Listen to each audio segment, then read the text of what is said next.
So my name is Michael. I'm an executive pastor at a church in Conroe, Texas. I've done that at this church for almost 3 years, and I've been in ministry for 17 years now. So I was born to a 14-year-old girl in Houston, Texas, and she carried me until 24 weeks, and she had hidden from her parents that she got pregnant, and she delivered me in her bathroom at, again, 24 weeks, and no one was home, delivered me in her bathroom. And because she'd hidden the pregnancy and wanted to keep things hidden, she put me in a garbage bag and tied the bag shut and was going to get rid of me. She couldn't do that, couldn't go through with that because I cried in the bag, and that pierced her heart, and it just, the Lord wouldn't allow her to do that. So she opened the bag and got some neighbors, and I was taken by ambulance to a hospital in Houston, where I spent several months in the NICU after that. But I was under 2 pounds. I was born blind and deaf, and the doctor said, of course, at my arrival, well, this baby's not going to survive. And again, I spent several months in the NICU there with tubes and wires. I have scars and things like that still from them, but they did everything they could to keep me alive. And after several months there in the NICU, I was sent to a foster home, which was kind of like baby hospice, because they said that I wouldn't survive, and they wanted to give me a loving home for perhaps a week or 2 weeks until I passed away. So I went to a foster home in Houston, and this woman, a German lady, a thick accent, I remember meeting her when I was a young kid, and she took me in. She had a lot of experience, and she took me in and was caring for me. And my mom, who adopted me, was a younger foster mother at the time, and would go to Mrs. Waldrop's house for mentoring and just being new in foster care and getting advice. So she went, my mom, to Mrs. Waldrop's house, and saw me there and told Miss Waldrop, that's the baby that we're supposed to adopt. And Miss Waldrop said, no, he's the sickest baby I've ever had. He's here because he's not supposed to survive, and he's just going to maybe live for another week or two. And my mom said, well, that's not what God told me. She said, God wants us to adopt him. And so she went home and told my dad, and they began the process of applying for adoption. Although they were doing foster care, this was a different avenue for them. And they were cautioned, discouraged even by nurses and doctors, and even the judge at the finalization of the adoption. This child's sick, he's blind, he's deaf, he's going to, if he survives, have severe learning disabilities, cerebral palsy, all kinds of different things. And my parents said, well, if God told us to do it, our job's to do what he says and trust him with the outcome. And so they went through with the adoption, and I grew up with a wonderful, loving mom and dad who believed that God could do anything, but trusted him with whatever he chose to do. That's the baby that we're supposed to adopt. And Miss Waldrop said, no, he's the sickest baby I've ever had. He's here because he's not supposed to survive, and he's just going to maybe live for another week or two. And over a couple of years, I started hitting different milestones where I could talk and walk and put sentences together, and eventually doctors would scratch their heads saying, we don't really know what happened, because this is different than what we thought. I grew up with my mom doing what I think all moms do, saying, that's my miracle baby, he's the greatest gift ever. And I heard that as a young boy, thinking, every mom says that, and I just kind of passed it off. I ignored it.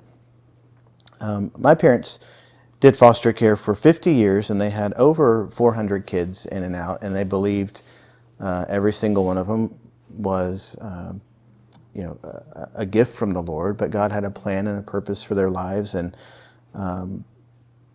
although how they came into the world and the circumstances under which they were living that led them to foster care were tragic in most cases. My parents loved on those babies like they were their own, and I watched them do it. And so I saw ministry firsthand growing up, sacrificial, servant-hearted ministry. So I felt when it was my turn to figure out, God, what do you want me to do with my life? I need to serve. I need to do something.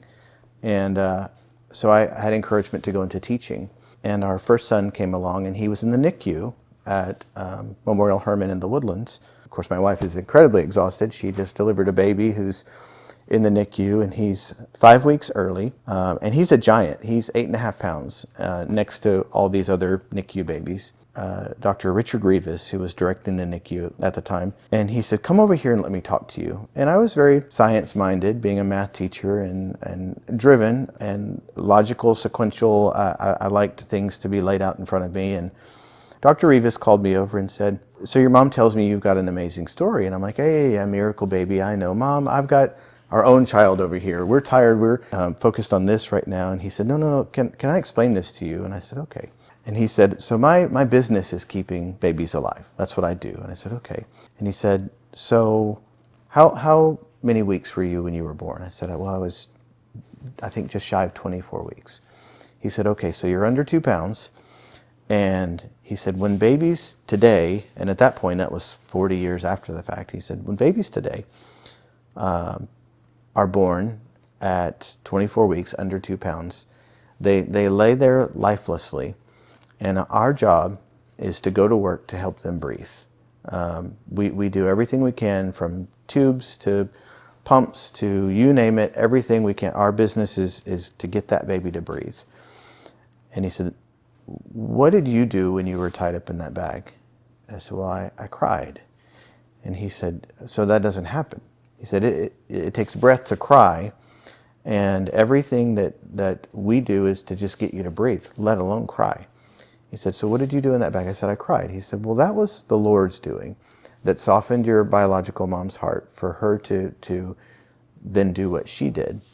And he said, now tell me what you've done now. And I said, well, my mom said I've got degrees and I know she's proud. And he said, so babies who go through what you did, if they survive, and the chance of you surviving, and I think it was something like 3%, and this was a few years ago, several years ago, versus when I was born. He said, you wouldn't have survived. But if you survive, you're not standing here in front of me today. You can't walk. You really can't talk. You can't see. You can't hear. You have severe disabilities. He said, but that's not what's happening right here. So when your mom says you're a miracle, that's true. God did this, and I don't see this, and that's my business. And he was a godly, faith-filled man, and he said, I don't know exactly what you're doing right now, but have you ever thought that maybe God has something different for you than what you're doing now? And he wasn't trying to discourage me from teaching, because it's a noble, admirable profession. But he said, with what God's done in your life, have you ever thought there's something else? And so my wife and I prayed about that, and shortly after, I was approached about coming to teach in a kids area at a local church, a really big church. And we said, okay, we'll do that. I miss teaching. I'm in administration at that point. And so I went and taught, and it started to dawn on me, okay, I've put math and science and social studies and academics and all these things at the peak. But my parents poured into me value, worth, purpose, and a plan from my Creator. That's my job, is to go and do that too. Maybe the last third of their foster career, I say career, it's a ministry, it's a calling, but the last portion of it, at least, they were taking care of babies whose parents had physically abused them or had abused drugs. And so the babies had lots of different problems. And there were many seasons where a baby would be at Texas Children's at the medical center and in the hospital for 3 months, and they were under my mom's care, but they hadn't yet come to our home. And my mom would just about lived there for those 3 months. And I remember my dad working and getting us to school during the week, my mom living at Texas Children's for those 2-3 months. And we'd get up, my dad and sister and I, and go to church on Sunday, and then we'd drive down to the med center.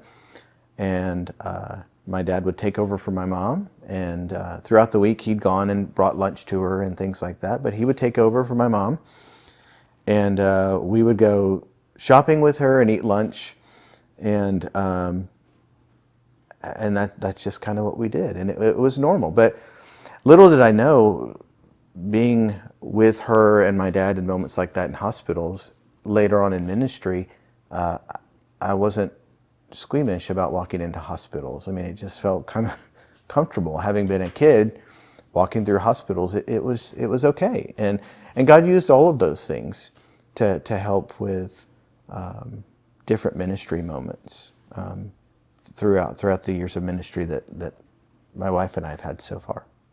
You know, I knew the story from a very young age, and was always told by my parents that, you know, you're God's gift to us.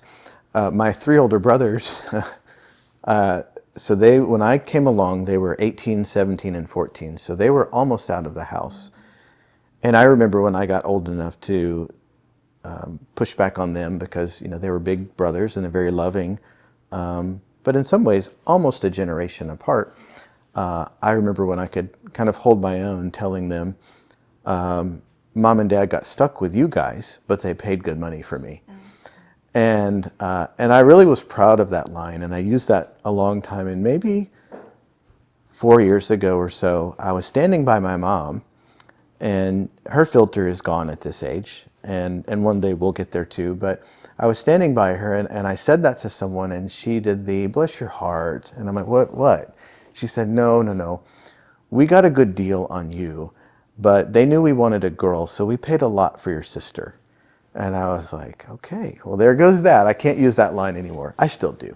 You know, at 24 weeks, I think for me, looking back, knowing what was said versus what is reality, the truth of the matter is there's a flawed argument out there, whether it's, but I mean, midterm, for crying out loud, there's no reason for it ever. But at 24 weeks, I'm sitting here. And if I'm sitting here, I look at this and say, well, every single child that is aborted at that point could be sitting here today. And that's God's place to decide that. And to say, well, the only outcome for this child would be you know, a lifetime of struggles and challenges, and for me, blind and deaf and have cerebral palsy. Well, I've also grown up around people who are blind and who are deaf and who have cerebral palsy, and they radiate the joy of Jesus Christ better than anyone I've ever seen. And so shame on anyone who thinks it's their place to jump in and play God and decide. God will determine the direction. We can't step in. People, mankind, can't step in and presume they know what the outcome's going to be. That's what doctors did in my case, yet my parents said, we're going to trust God over that. And it wasn't trying to disrespect or dishonor the medical profession or someone who had years of experience in foster care. It was simply recognizing that God knows best, and we're going to look to Him and listen to Him. So, you know, 24 weeks, 26 weeks, 1 week, it's to me, the instant of conception, that's a life. That's a little beating heart that God's got a plan for. To the question of, you know, is a 24-week-old, I'll use baby, a baby, well, was I as developed as a full-term baby? No, I wasn't, but I was a baby. Is a toddler a human? Yes, a toddler is a human. Are they a grown man or a grown woman? No, they're developmental stages, but they're still a human. And so, you know, the the stages and the cycles of development don't take away from the fact that it's a baby, a human that's developing. It's just a different phase.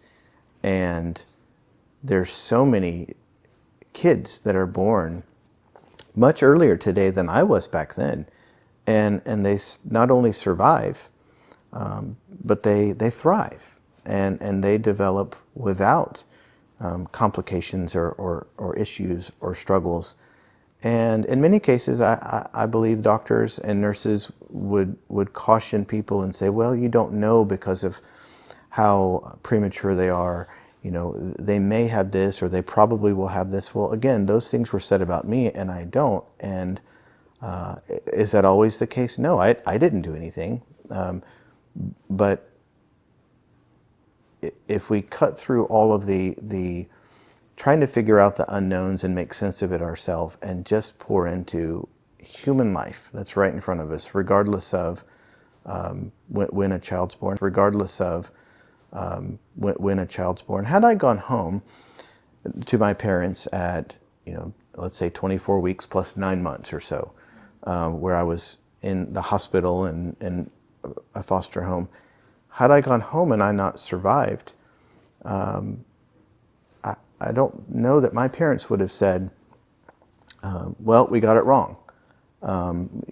We really messed up here, and we thought it was going to be exactly like it's turned out today. They wouldn't have thought that. They would have thought that that's a life, that our job is to pour into that life. And so it really doesn't matter at what point, what stage life comes along. A life is a life, and our responsibility is to pour into those lives and trust the outcome. You have the opportunity to have the character traits, the attributes of God. You have the opportunity as a person, as a human, as a baby, as a toddler, to learn and grow in love and generosity and kindness and compassion. And when we start to replace those with control and even fear and worry and anxiety, all of it's pride, then we start to rob those attributes that of God that could belong to people, that we think it's our job to either dole out or take back. It's heartbreaking to know that there's so many out there that have become so casual and flippant toward that. If we put the money and the time and the energy into calling up great foster parents, and I think people would be willing, if options were put in front of them, to reconsider why you need an abortion. And so my parents were actually, through the foster care agency, told to just be gentle, be quiet, be careful with it. It wasn't open, but perhaps there could have been a connection had a lot of digging happened. They never cared to find out. They certainly had no ill will toward this young girl that did what she did. For me, growing up, I never had a desire to know who my birth mom was. And I don't have that desire now. And again, there's no ill will for me. The Lord's given me a great family, and so I just focus on being grateful for that. And even when I've tried to think, I wonder, it's a fleeting thought so quickly. The Lord blessed me with amazing parents. They're my parents. It's funny because I really didn't share this story for a long time. And even after God called me to ministry, I didn't want to share my story. And I had some loving people in my life say, shame on you if you don't share it. It's not your story. What are you talking about? God did this. And I was challenged to share it more, and to let God use my story, His story of my life, to help others, and to encourage others, and to challenge others, and to perhaps give people a different perspective about adoption and fostering, And again, I think the heart of my story, going back to my parents, is one of obedience. My parents obeyed the Lord in spite of what made sense, what was rational, what they were being told by doctors, or Mrs. Waldrop, or nurses, or doctors, or again the judge at the finalization. They listened to God before they would listen to any of those voices, and they obeyed Him. And I was brought up to do the same. And I think whenever I started trying to say, Lord, what do you want me to do? And I'll do it. That's when the purpose for my life and my family's life is really come into focus. And I think if there's a theme, I don't know if it's the overarching theme or if it's a sub-theme within all of it, it's obedience. Being born as early as I was, I had a grade 4 brain hemorrhage, so swelling, blood on the brain, and again having different IVs and chest tubes and things to get my lungs going, a shunt in my head to drain the fluid off. What was just the norm was, with these kinds of problems, vision doesn't develop and hearing doesn't develop. And I don't know exactly when the moment happened. I don't think that my parents had some aha moment when, and we love those stories of a child who hears something for the first time, or their first word comes out when their parents are told they'll never be able to talk. And those are hard-fought battles that many of those families go through. I don't know that there was a big moment like that, but there was just tried and true faith from my parents that if that's what God wants, it'll happen. And so as I went to different doctor visits, slowly I started hitting different milestones, and whether it was crawling or standing or walking, and putting words together. So it was delayed, but I would say within by my second year, I was hitting some of those milestones in a normal way.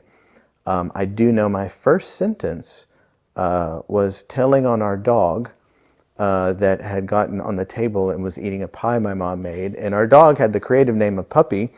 And so my first sentence was, "Puppy, eat pie." I know that. It makes all the sense in our human minds to say a 14-year-old girl is not going to be able to care for an infant. I mean, a 14-year-old girl is just that. We're in a different era today, even more so than we were then, and then even more so than decades prior. Obviously, I think all of us understand there was a time when people would start having families at 15 and 14 years old, and it's crazy for us to think about that now, but there was a time when that wasn't really far-fetched. Well, when I was born, this was that's a freshman age, maybe, girl in high school, and she's being cared for in every regard by a mom and dad who are putting a roof over her head and feeding her and clothing her. How in the world would she do that for an infant? Well, I don't know exactly how, except to say there are options. Maybe her parents, and many times there are parents who step in and say, it's okay, we value this life, and we're going to help. Is that the course of life they would have chosen for themselves? Of course not. But anybody who thinks they can map out their lives and it's going to go according to their plan, they're in for a rude awakening sooner or later. So many families will step in and do that. And I'm not even talking about whether a family should or shouldn't do that. That comes down to personal convictions, and more importantly, in my view, what does God want you to do? But I'm just grateful that in their case, whether she knew it herself, maybe it was a value she'd been taught, and in that moment she was about to make a bad decision, but the Lord pierced her heart and she was convicted and knew, this is wrong, I can't do this. I was born to a 14-year-old girl who decided when she gave birth to me at 24 weeks to end my life. And when she decided to do that, she put me in a garbage bag and she was going to get rid of me. And I cried. And because I cried, it pierced her heart, and she wasn't able to do that. She chose life, and I'm here today to tell you what God's done in my life, and I believe how He's let me impact the lives of others throughout my life leading up to today. And I think it'll impact your life. So I'd love for you to listen to my story today. I don't know that my biological mom thought this baby will end up in foster care. I think she just knew the right thing to do is for this baby to get to a hospital to be cared for. There are options. At 14 years old, the path of least resistance, people think, is abort the child. But the true path, and it's so much easier for me to say this because I've not lived this, but in some ways I have a little bit of insight. Bear with it. Bear with it. Allow that child to go on and live a different life, whether it's in your family's home or it's in someone else's home. There are options. And what is made to look like the best option is actually the most tragic option a person could choose, that not only ends a life, but it weighs on that person for the rest of theirs.